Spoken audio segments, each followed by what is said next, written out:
चतुरस्त्रमण्डलं कृत्वा तदुपरि नैवेद्यपात्रं निधाय गायत्रीमन्त्रेण पात्रान् सम्प्रोक्ष धेनुमुदराम् अमृतीकृत्य ग्रासमुद्रया ॐ प्राणाय स्वाहा ॐ अपानाय स्वाहा ॐ व्यानाय स्वाहा ॐ उदानाय स्वाहा ॐ समानाय स्वाहा ॐ ब्रह्मणे नमः मध्ये पानीयं समर्पयामि पुनर्नैवेद्यं निवेदयामि ॐ प्राणाय स्वाहा ॐ अपानाय स्वाहा ॐ व्यानाय स्वाहा ॐ उदानाय स्वाहा ॐ समानाय स्वाहा ॐ ब्रह्मणे नमः नैवेद्यं निवेदयामि अष्टप्रक्षालनं समर्पयामि मुखप्रक्षालनं समर्पयामि सद्गुरु साईनाथ देवताभ्यो नमः चरणकमले प्रार्थनापूर्वक नमस्कारं करोमि।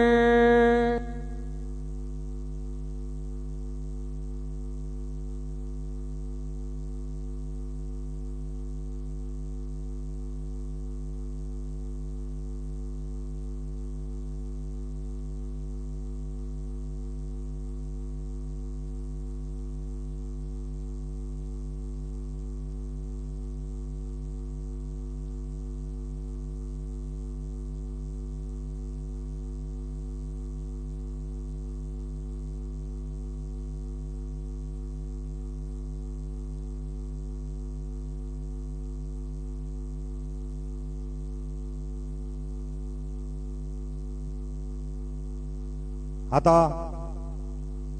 आरती सुरू होत आहे। सर्वांनी एका सुरात आरती म्हणावी। अब आरती शुरू हो रही है। आप सब एक सुर में आरती गाइए।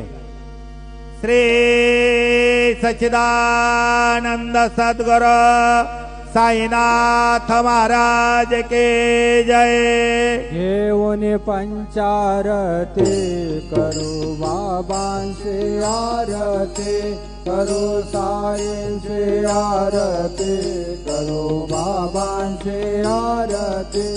उठा उठा हो बांधव वाळू हार माधव साई माधव वाळू हार माधव करुणी स्थिर मन पाहु गंभीर हे ध्यान साईंचे ध्यान पाहु गंभीर हे ध्यान। कृष्णनाथ दत्त साई जडो चित्ता तुझे पायी चित्ता बाबा पायी जडो चित्ता तुझे पायी। आरती साई बाबा सौख्यदातार जीवा चरणार जातरी द्यावा दासा विसावा भक्ता विसावा। आरती साई बाबा दारुणी आनंद सस्वरूपी राहे रंग मोक्ष जनादामी निज डोळा श्रीरंग डोळा श्रीरंग। आरती साई बाबा जया मनी तैसा भाव तया तैसा अनुभव। दान धावेशे दया घना ऐशे तुझे माव तुझे माव आरती साई बाबा तुमचे नाम घेता हरे संस्कृती व्यथा अगाध तव करणी मार्ग धावेशे अनाथ धावेशे अनाथ आरती साई बाबा योगे अवतार सगुण पर ब्रह्म साचार अवतीर्ण झाला से स्वामी दत्ता दिगंबर दत्ता दिगंबर आरती साई बाबा 8 दिवसा गुरुवारी भक्त करे दिवारी प्रभो पद पावया भव भय निवारी आरती साई बाबा माझा निज द्रव्य ठेवा तव चरणारज सेवा मागण्याची आता तुम्हा देवाधिदेवा देवाधिदेवा आरती साई बाबा इच्छिता दिन चातक निर्मल तोया निज सुख पाजावे माधवाया सांभाळा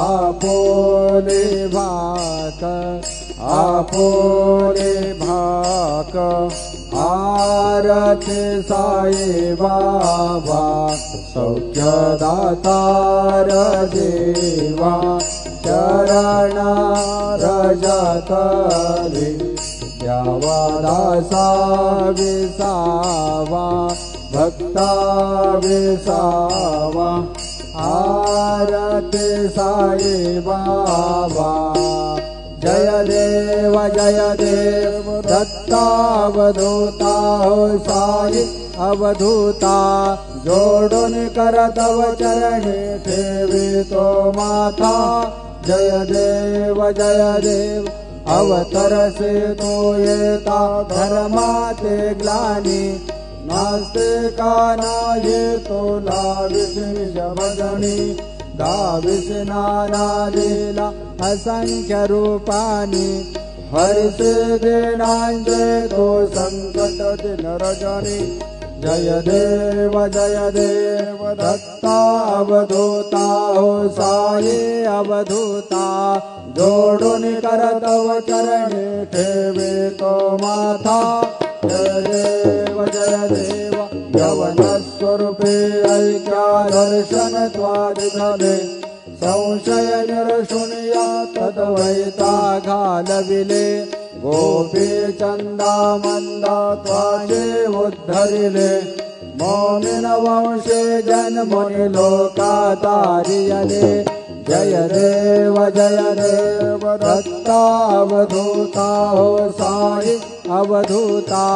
जोडून करतव चरणी ठेवितो माथा जय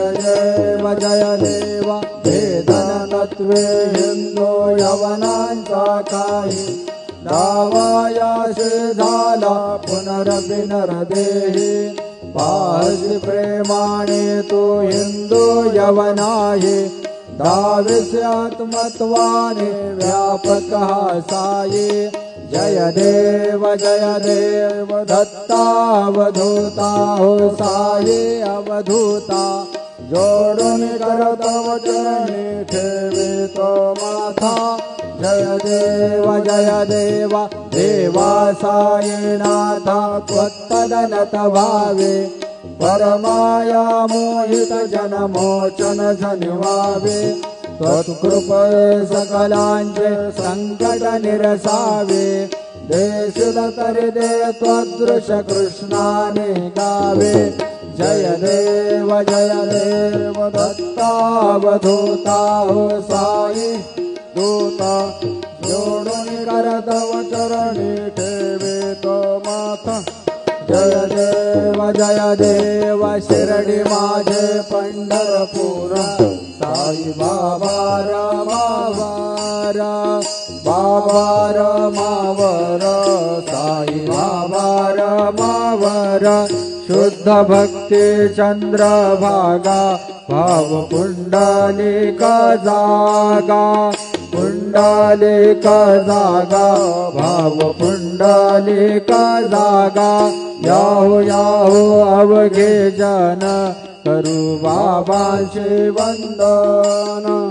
साईंचे वंदन करो बाबांचे वंदन गरो माई बाबा साई धाव पाव माझे आई पाव माझे आई धाव पाव माझे आई घालीन लुटांगण वंदन चरण डोळ्याने पाहिन रूप तुझे प्रेमे आलिंगन आनंद पूजन भावे वाळिन मने नाम त्वमेव माता पिता त्वमेव त्वमेव बंधु सखा त्वमेव विद्या द्रविणं त्वमेव सर्वं मम देव कायेन वाचा मनसेन्द्रियर्वा बुद्ध्यात्मना वा प्रकृति स्वभाव करोमि यद्य सकलं परस्मै नारायणायति समर्पयामि अच्युतं केशवं रामनारायणं कृष्णदामोदरं वासुदेवं श्रीधरं माधवं गोपिकावल्लभं जानकी नायकं रामचन्द्रं भज हरे राम राम राम हरे हरे हरे कृष्णा कृष्णा कृष्णा हरे हरे श्री गुरुदेव दत्त हरि ओम यज्ञेन यज्ञमयजन्त देवास्तानि धर्माणि प्रथमान्यासन्न तेहनाकं महिमा न सचन्त यत्र पूर्वे साध्या सन्ति देवाः ॐ राजाधिराजाय प्रसह्य साहिने नमो वयं वै श्रवणाय कुर्महे समे कामान कामकामाय मह्यं कामेश्वरो वै श्रवणो दधातु कुबेराज वै श्रवणाय महाराजाय नमः ॐ स्वस्ति साम्राज्यं भोजं स्वराज्यं वैराज्यं पारमेष्टं राज्यं महाराजमाधिपत्यमयं समन्तपर्यात् ईशा सार्वभौम सार्वा युषान्तादा परार्धात् पृथिव्यै समुद्रपर्यन्ताया एकरा इति तदप्येष श्लोको विगीतो मरुतः परिवेष्टारो मरुतस्यावसन् गृहे आवीक्षतस्य कामप्रेर विश्वे देवा सभासदेते श्रीनारायण वासुदेवाय सच्चिदानंद सद्गुरु साईनाथ महाराज की जय। अनंता तुलाते कसे रे स्तवावे अनंता तुलाते कसे रे नमावे अनंता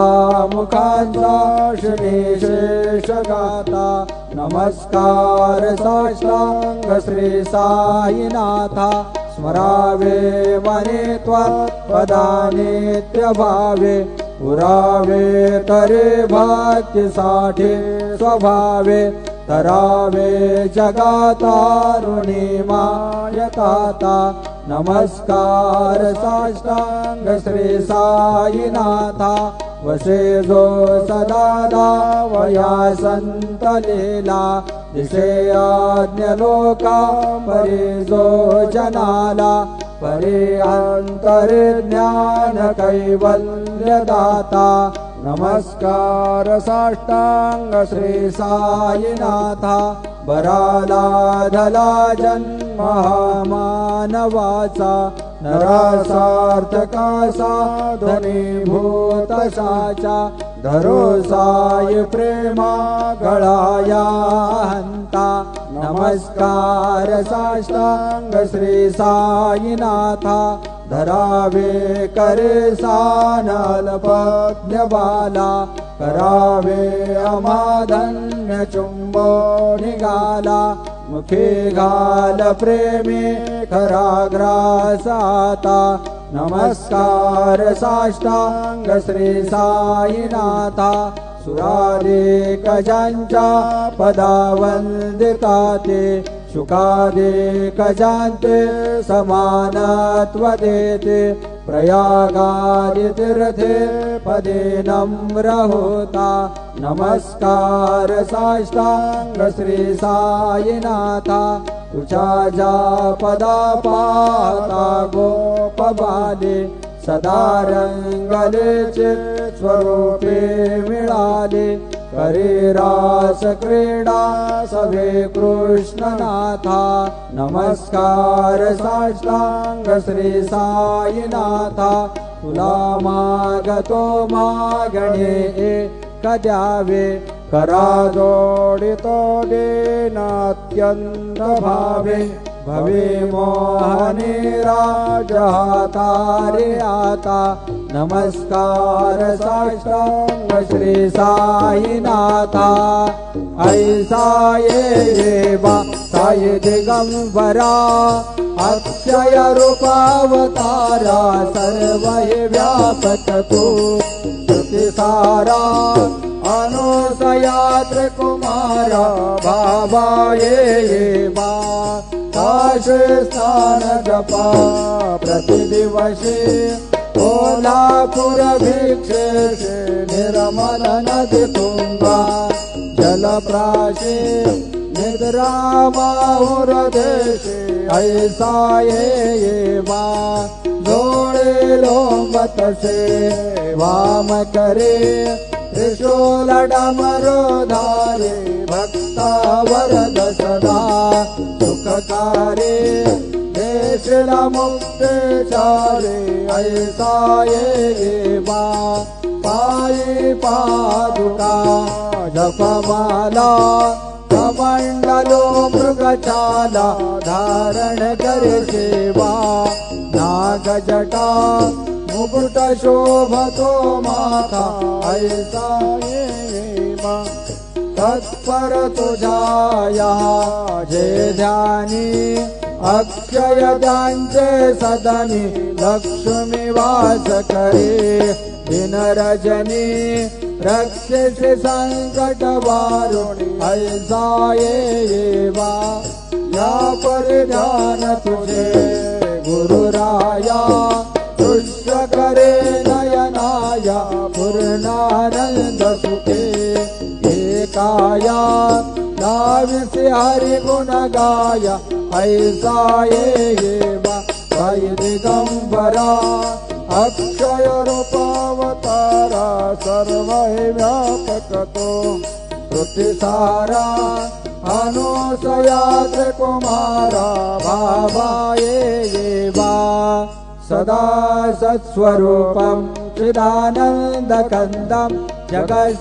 जगत्सम्भवस्थान संहारहेतुं स्वभक्ते च यामानुषं दर्शयन्तं नमामीश्वरं सद्गुरुं साईनाथं भवध्वंस विध्वंसमार्तण्डमीड्यं मनोवागतीतं मुनिर्ध्यानगम्यं जगद्व्यापकं निर्मलं निर्गुणत्वं नमामीश्वरं सद्गुरुं साईनाथं भवाम्बोधिमग्नार्पितानां जनानां स्वपादाश्रितानां स्वभक्ते प्रियाणां समुद्धारणार्थं कलौ सम्भवन्तं नमामीश्वरं सद्गुरुं साईनाथं सदा निम्बवृक्षस्य मूलाधिवासात् सुधास्राविनं ते तमप्यप्रियन्तं तरुं कल्पवृक्षादिकं साधयन्तं नमामीश्वरं सद्गुरुं साईनाथं सदा कल्पवृक्षस्य तस्यादिमूले भवदभावबुद्ध्या सपर्यादिसेवां नृणां कुर्वतां मुक्तिप्रदन्तं नमामीश्वरं सद्गुरुं साईनाथम् अनेकाश्रुतातर्क्यलीला विलासै समावेशकृतेशा नभास्वत्प्रभावम् अहं भावहीनं प्रसन्नात्मभावं नमामीश्वरं सद्गुरुं साईनाथं सतां विश्रमाराममेवाभिरामं सदा सज्जनैः संस्तुतं सान्नमद्भिः जनामोदनं भद्रप्रदन्तं नमामीश्वरं सद्गुरुं साईनाथम् अजन्माद्यमेकं परं ब्रह्म साक्षात् स्वयं सम्भवं राममेवावतीर्णं भवद्दर्शनात् सम्पुनीतः प्रभोऽहं नमामीश्वरं सद्गुरुं साईनाथम् श्री साईश कृपानिधे किलनुनां सर्वार्थसिद्धिं प्रदा युष्मत्पादरज प्रभावमतुलं धाताभिवक्ता क्षमः सद्भक्त्या शरणं कृताञ्जलिपुटा सम्प्रापितोऽस्मि प्रभो श्रीमत्साई परेश पादकमलान् ज्ञान्यचरण्या मम साई रूपधर राघवोत्तमं भक्तकामविबुधद्रुमं प्रभो माययोपहतचित्तशुद्धये चिन्तयाम्यमर्निशं मुदा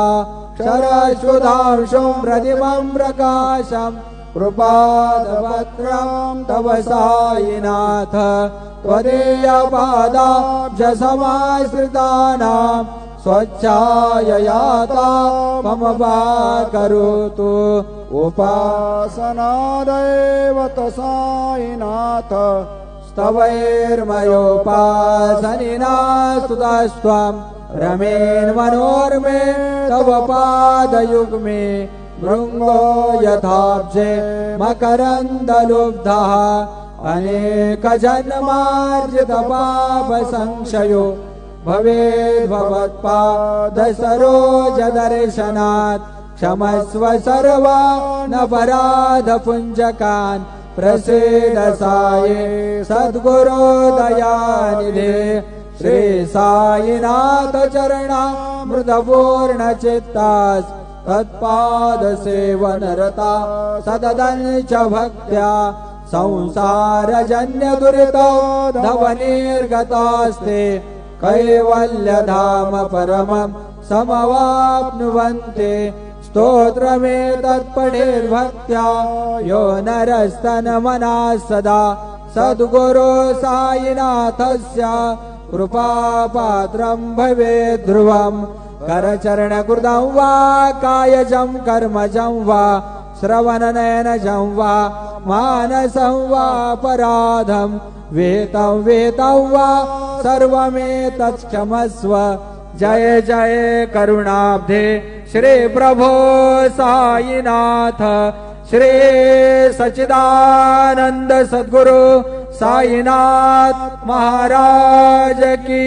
जय।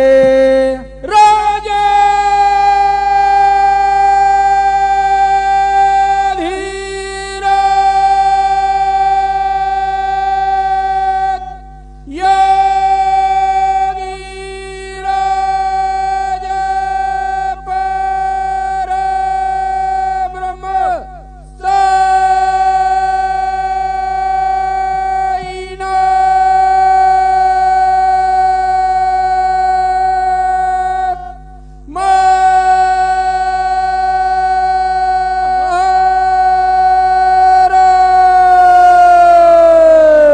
श्री सच्चिदानंद सद्गुरु साईनाथ महाराज की जय।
साईनाथाय